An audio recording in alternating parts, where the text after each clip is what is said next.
Sunog! Sunog! Sunog. At ang nasusunog ay gawaan ng yelo. Mario Josep, ano? Ako nakakitang yelohan, nasusunog. Yelohan nasusunog. Sa bagay, sa Amerika, nagyeyelo rin sila doon. Kung sa bagay. Nung magkaroon ng malawak na sunog. RH5, Val Gonzales. Come in, Val! Napakalaking apoy at Jared Anthony. Itong nandito sa aking harapan sa mga oras na ito dahil ako'y nandito na sa likurang bahagi nitong nasusunog na Glacier North Refrigeration Storage na matatagpuan dito sa Fernando Poe Jr. Avenue, Barangay Del Monte, Quezon City.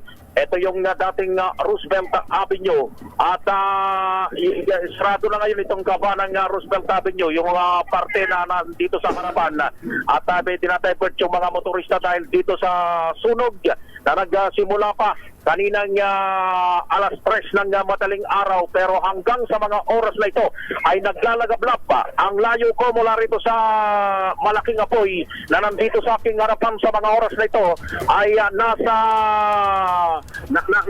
30 metro ang layo ko, pero ramdam mo yung init nitong naglalagablab na apoy, Jerry Anthony. Dito sa refrigeration facility nito, storage facility nito na naglalaman ng napakalaking bilang ng mga karne, mga meat products na nakaimbak dito sa hektaryang lawak nito.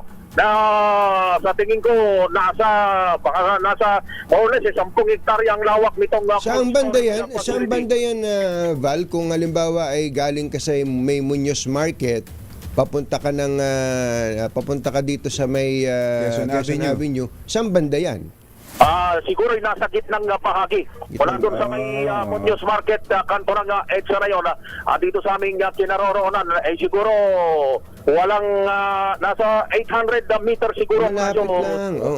Oo, ganun na kalayo dito. At isipin mo, Jerry Anthony, yung kung ipapakita ng DZRH Television, yung pagpasok ko dun sa may pinakaloob, yung mga opisina, kanina about 45 minutes ago ay hindi pa inaabot itong malaking apoy na ito, pero ay malamang sa mga oras na ito ay sakop na rin ng malaking tunog yung kanilang mga opisina. Kanina yung pagpasok namin dito sa lugar na ito, Jerry Anthony, dahil yung katabi nitong isang kumpanya ay binuksan na yung kanilang gate para makapasok yung malaking bilang ng mga fire trucks na bubuga dito sa napakalaking apoy na ito na nakikita ninyo dito sa aking likuran. Ay ang problema, yung mga naunang mga bombero ay naubusan na rin ng tubig, kaya naman sila ngayon ay lumalabas dito sa lugar na ito. May maliit na street dito sa kanto ng BJ Avenue. At apektado ba, Val, yung traffic dyan sa sa Roosevelt? Roosevelt, Apektado ba? Apektado na dahil yung mga galing ng Muñoz Market, galing ng EDSA Muñoz area, sa may palengke, ay idinadivert na patungo ng PT Mini Street at yung pinakaharapan nito ay sarado na muna. Storage facility. Alam ko na yan, Val. Iniisip ko kasi kung saan banda. Malapit yan sa malapit na yan sa may Fisher Mall, di ba? Correct, So sa pagitan yan ng Frisco at nung Fisher Mall. Correct. Doon sa lugar na yung binabanggit, Anthony, yung lugar na ito, dating Shell daw ito, yung binabanggit na mga bombero, pero dating Shell station, pero ang tabi nito ay isang Shell gasoline station pa rin. Shell gasoline station pa rin, pero malawak-lawak siguro, dati siguro ay parte ng Shell ito, pero ilang hektarya kasi ito, napakainit dito sa aming kinaroroonan sa mga oras na ito.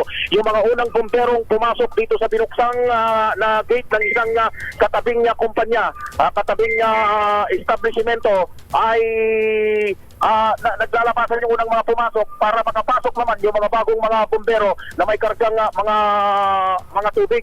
Kaya patuloy yung paglaki nito doon sa may pinaka-compound ay nandun yung mga empleyado kanina, yung mga empleyado, at ayon sa aking mga nakausap na mga empleyado, itong Glacier storage facility, Glacier North Refrigeration Storage Facility, alas 3 ng madaling araw o bago mag alas 3 ng madaling araw na makarinig daw sila ng isang malakas na pagsabog. Yun din yung binabanggit ng mga residente dito sa lugar. Nakarinig sila ng malakas na pagsabog kung alas 3 ng madaling araw kanina at sumunod doon ay pagsiklap ng apoy na hanggang sa ngayon ay patuloy sa paglaki. Ang latest na sinasabi nitong mga tauhan ng Bureau of Fire Protection, itinaas na sa ikalawang alarma itong sunog na ito na bagamat mayroong katabing isang gasolinahan, itong Shell Gasoline Station.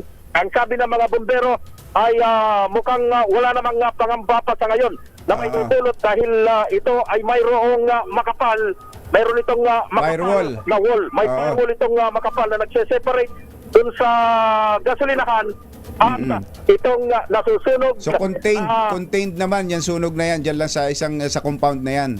Contained naman at mukhang hindi naman madatamay yung mga tahanan o mga bahay ng mga residente dito sa lugar. Ako'y magsasagawa pa rin ng follow-up report mula dito sa nasusunog na bahagi ng isang malaking cold storage facility dito sa SPJ Avenue sa Quezon City. Val Gonzales, back to you, Jerry Anthony.